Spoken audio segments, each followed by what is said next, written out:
All right, let's jump right into this explainer. Today, we're tracing the complete chronological journey of the human soul. We're talking about what happens before we're born, where we go when we sleep, and ultimately, what happens when we die. And all of this is based on the seriously fascinating clinical observations of regression therapist Joaquim Camara. To kick things off, we've got to ask a question that, frankly, turns our whole view of reality totally upside down. Did you actually choose your parents, your family, and your specific life struggles before you were even born? It's a massive concept, right?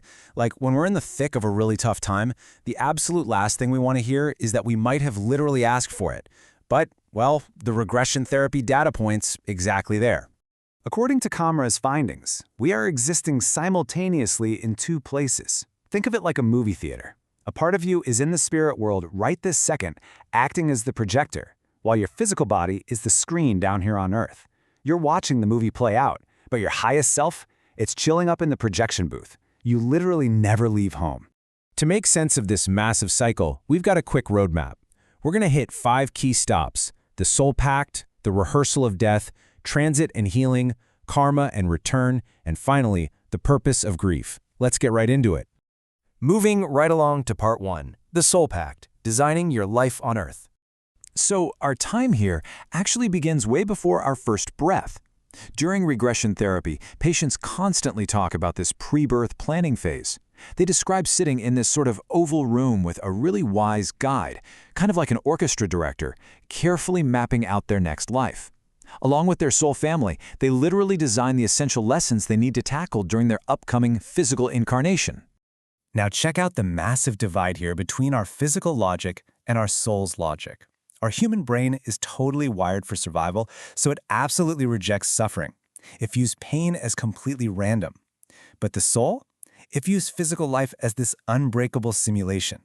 Since the soul knows it can never truly be harmed, it actually embraces these intense, difficult challenges. They're just seen as really rapid learning tools. Here's the really crucial takeaway. No soul is ever just sacrificed for another. It's all based on mutual agreements. Let's say you really need to learn the lesson of detachment. You might literally ask a soul who loves you deeply to go down to Earth and play the role of a really cold, distant parent. They agree to be the antagonist in your movie just for your evolutionary benefit, and you agree to do something similar for them. It's a total team effort. All right, part 2, the rehearsal of death, the nightly journey. You might assume that we only access the afterlife once, right at the very end. But Camara observes that the soul isn't trapped in the body like some prisoner in a cage.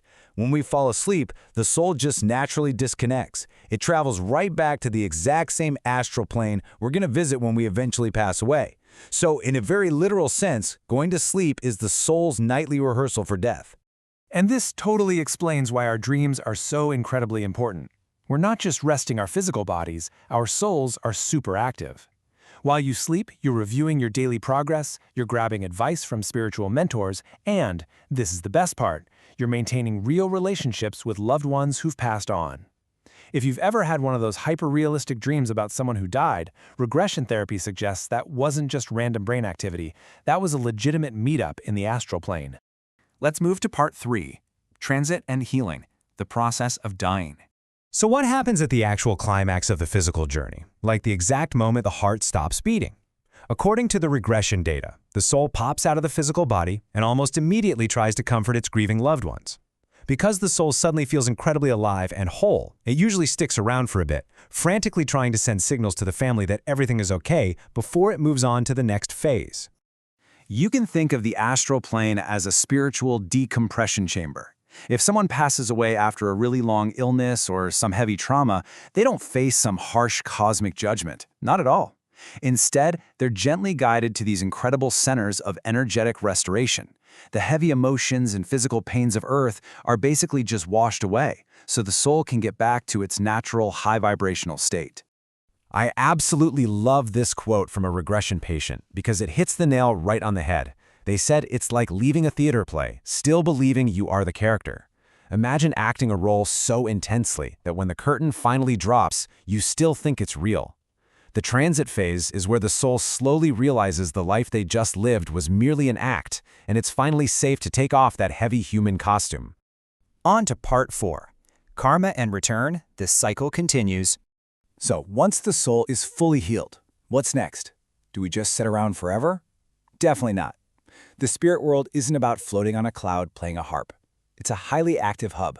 Souls are studying their past lives, evaluating their progress, swapping profound stories with their soul family, and eventually, whenever they feel ready, they start planning their next trip back to Earth.